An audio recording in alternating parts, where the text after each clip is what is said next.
The Indiana Fever versus the Las Vegas Aces hasn't been a basketball series. It's been a spectacle, a controversy, and at times something closer to a staged production than a fair fight. Game 1 gave fans hope when Indiana pulled off the improbable, stunning Las Vegas on their home floor. But from that moment forward, the tone shifted. The Aces weren't just fighting with talent or execution.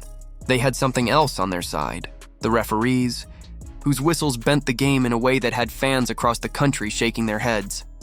From the opening tip of Game 2, it was obvious that Indiana wasn't facing just one opponent. They were battling two, the defending champions in front of them and the officials with whistles in hand. A -31 free throw discrepancy over the span of just a few games doesn't happen by accident. It doesn't happen because one team shoots threes and the other attacks the rim. It happens because the balance of fairness is broken, and Stephanie White, head coach of the Fever, wasn't about to bite her tongue.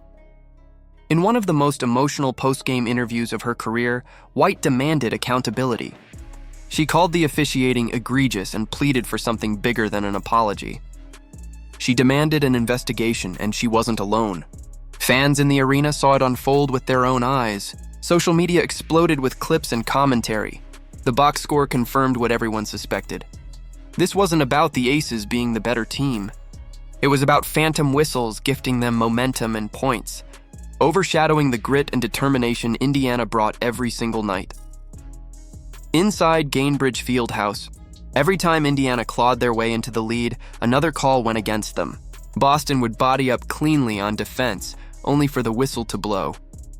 Hull would fight through a screen, only to be tagged for a foul while the same contact on the other end went unpunished. Vegas players could lower shoulders, extend elbows, and bulldoze through the paint, while Fever defenders were penalized for daring to breathe too close. It wasn't subtle. It was loud, obvious, and infuriating. Stephanie White summed it up perfectly. It's hard for us to find flow when there's a foul called every 10 seconds. Offense is about rhythm, timing, spacing, and we weren't allowed to have it. She didn't just vent. She described the reality every fan was watching. The Fever couldn't run their sets because the refs refused to let the game breathe. The low point came in Game 3. Aaliyah Boston, the heartbeat of Indiana, challenged a foul call on Jackie Young. The Fever bench was ready to challenge, and White motioned immediately. Everyone braced themselves for the review, and then nothing. The referees refused to acknowledge it. Seconds later, Chelsea Gray drilled a three-pointer, flipping momentum in an instant. What had been Indiana's lead vanished, not because Vegas out-executed, but because officials flat-out denied the Fever a fair review. The Gainbridge crowd erupted, their cheers turning into boos, disbelief giving way to fury. Clips of the moment spread across social media within minutes, fans calling it proof that this wasn't incompetence. This was rigging, and the tapes don't lie. A'ja Wilson bulldozed defenders without calls. Elbows flew under the rim with silence from the officials. Meanwhile, Fever players like Boston and Smith were whistled for phantom fouls on plays where replays showed minimal contact, or none at all. This wasn't oversight. It was a pattern. It was an agenda. And yet, through all the adversity, the Fever refused to fold. Lesser teams would have wilted. Most would have dropped their heads and accepted the injustice. But Indiana fought on. The perfect symbol of that defiance was Lexi Hull. A player listed as questionable with a back injury, Hull wasn't even expected to log heavy minutes. But when her number was called, she gave everything.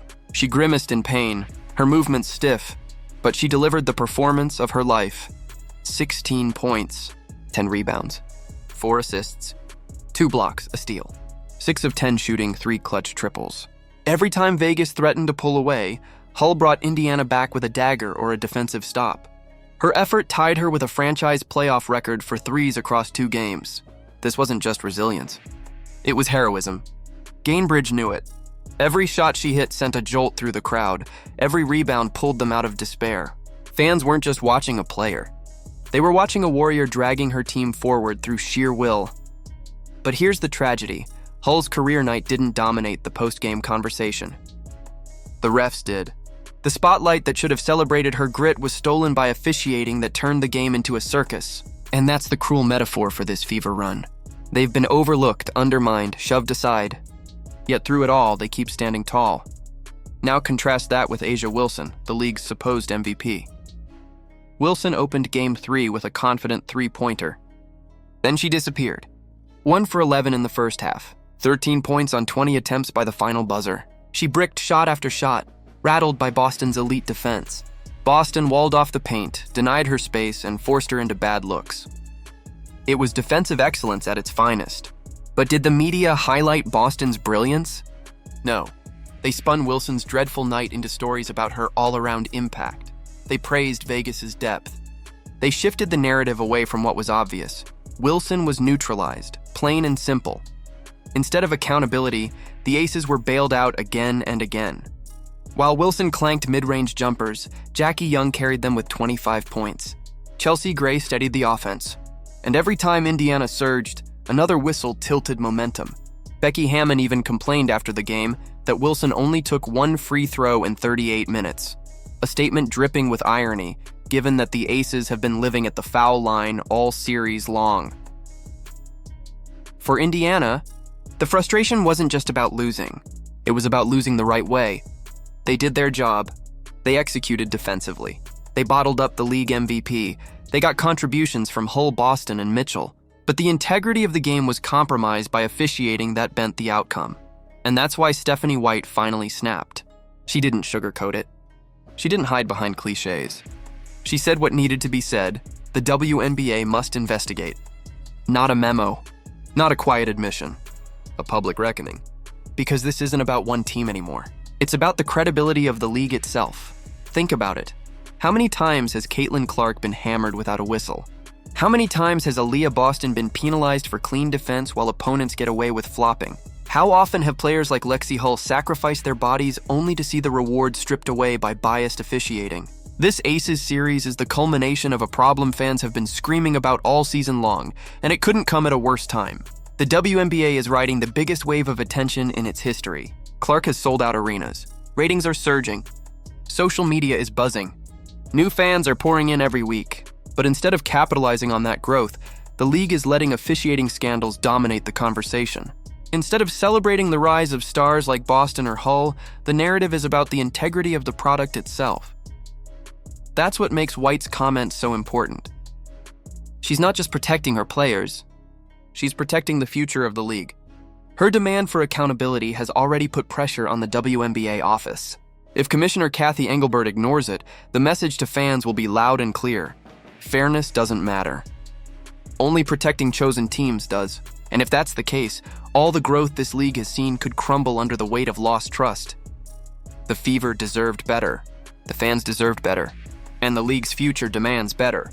Stephanie White's words have already sparked the conversation. Now it's up to the WNBA to decide whether it values integrity or whether it's content letting biased whistles dictate outcomes on the biggest stage. So, what do you think? Will the WNBA finally wake up and clean up this mess? Or will the league continue to protect its favorites at the cost of its credibility? Drop your thoughts down in the comments. Hit the like button if you believe fairness matters. And don't forget to subscribe with notifications on so you never miss the breakdowns that tell you the truth the headlines won't.